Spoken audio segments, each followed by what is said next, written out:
Assalamualaikum warahmatullahi wabarakatuh. Selamat pagi anak-anak. Berjumpa lagi dengan Bu Ayu. Kali ini Ibu akan memberikan materi pembelajaran kepada kalian tentang elektrokimia.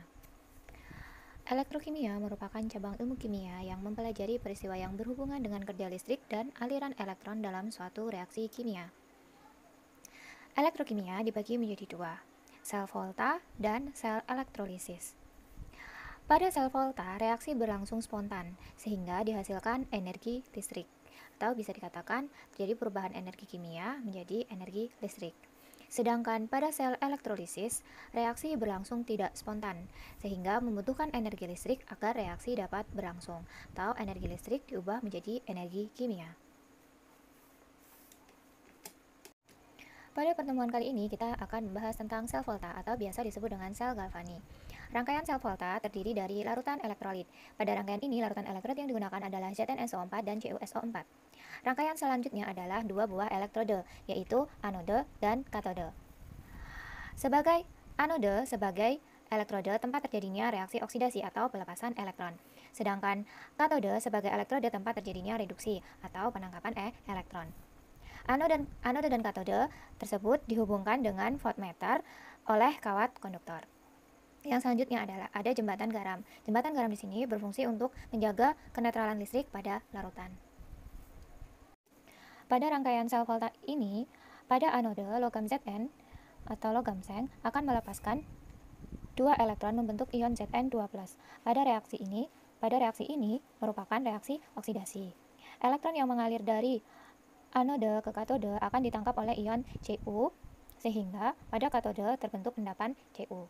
Pada reaksi katode ini berlangsung reaksi reduksi.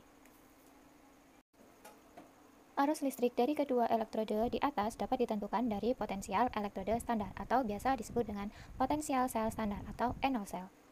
Nilai potensial sel sama dengan selisih potensial kedua elektrode, sehingga dapat dituliskan NO sel sama dengan NO katode dikurangi NO anode. NO sel katode memiliki NO yang lebih besar daripada anode. NO sel bernilai positif maka reaksi berlangsung spontan, sedangkan NO sel yang bernilai negatif maka reaksi tidak berlangsung. Di sini Ibu akan memberikan contoh kepada kalian. Diketahui reaksi reduksi antara Fe dengan NO sel min 0,44. Reaksi reduksi Al, NO selnya adalah min 1,66 volt. Tentukan katode dan anode, tentukan NO sel, tuliskan reaksi selnya, dan tuliskan notasi selnya. Oke, kita jawab ya nak. Pertama, kita harus menentukan katodenya. Ingat, katode itu dia mempunyai harga NO yang lebih besar. Berarti min 0,44 dan min 1,66 yang lebih besar adalah min 0,44 ya nak. Berarti Fe sebagai katode karena dia mempunyai NO sel yang lebih besar dibandingkan dengan Al.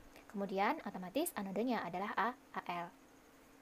Yang B, tentukan NO selnya. NO sel diperoleh dari NO katode dikurangi NO anode. Tinggal kalian masukkan nih harga NO-nya. Men 0,44 dikurangi men 1,66. Ini men kali men jadinya plus ya nak. Maka diperoleh NO selnya sebesar plus 1,22 volt. Yang C, tuliskan reaksi selnya. Sama kayak tadi. Reaksi pada anode terlebih dahulu. Anode itu merupakan reaksi oksidasi ya nak. Nah, karena ini masih reaksi reduksi, berarti harus kita ubah menjadi reaksi oksidasi alias kita balik. Al menjadi Al3+ plus 3 elektron. NO selnya berapa? NO selnya kalau dia dibalik berarti harganya juga ikut dibalik. Plus jadi min, kalau min jadi plus. Kemudian reaksi pada katodenya. Katode itu reaksinya reduksi ya nak. Karena ini juga sudah reduksi berarti kita tuliskan apa adanya. Nah, yang selanjutnya kita jumlahkan. Tapi sebelum dijumlahkan lihat dulu elektronnya. Karena elektronnya berbeda maka harus kita samakan. Yang atas kita kali 2, yang bawah kita kali 3. Hasilnya ini ya nak. Dikalikan yang atas anode kita kalikan 2 semua. Kemudian yang bawah kita kalikan 3 semua. Baru kita jumlahkan. Yang sama saling dihilangkan.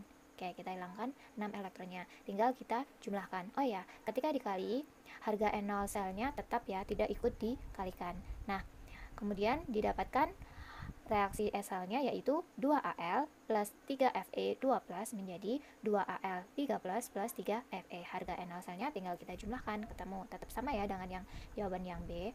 Kemudian Yang terakhir adalah tuliskan notasi selnya. Sama kayak tadi notasi sel rumusnya ini, tinggal kita masukkan anodenya Al, berarti Al, kemudian ionnya Al3+. Di katode ionnya Fe2+, katodenya adalah Fe. Potensial sel standar atau NO cell mengacu pada potensial reaksi reduksi suatu zat. Jika unsur logam diurutkan berdasarkan potensial elektroda standarnya, maka akan didapatkan suatu deret kereaktifan logam yang biasa disebut dengan deret volta. Dalam deret volta ini, semakin ke kiri, maka sifat reduktornya semakin besar atau cenderung mengalami oksidasi, sehingga NO cell-nya semakin kecil. Sedangkan dalam deret volta semakin ke kanan, maka sifat oksidatornya semakin besar atau cenderung mengalami reduksi, sehingga NO cell-nya semakin ke kanan semakin besar. Perkiraan berlangsungnya reaksi itu dapat dilihat dari deret volta. Misalkan reaksi perkiraannya seperti ini. Maka reaksi ini berlangsung dengan syarat logam L terletak di sebelah kiri dari logam M.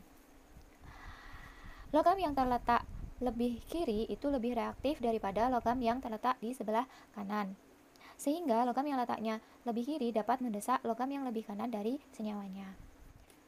Misalnya, di sini ada contoh logam Mg direaksikan dengan ion Zn2+. Apakah reaksinya ini bisa berlangsung? Kita bisa lihat dalam deret voltanya. Ada Mg dan ada Zn. Mg letaknya di sebelah kiri Zn, sehingga reaksinya ini bisa berlangsung, sehingga akan dihasilkan ion Mg2+ dan Zn. Dan logam Zn. Nah, contoh yang kedua, misalnya di sini ada Ni dan Zn2+. Apakah reaksinya ini bisa berlangsung? Kita bisa lihat dari deret volta. Ni letaknya ada di sebelah kanan Zn, ya. Berarti karena logam Ni-nya letaknya di sebelah kanan bukan di sebelah kiri, maka reaksi ini tidak dapat berlangsung atau tidak terjadi reaksi. Sekian video pembelajaran dari Ibu, semoga bermanfaat. Sampai bertemu di video selanjutnya.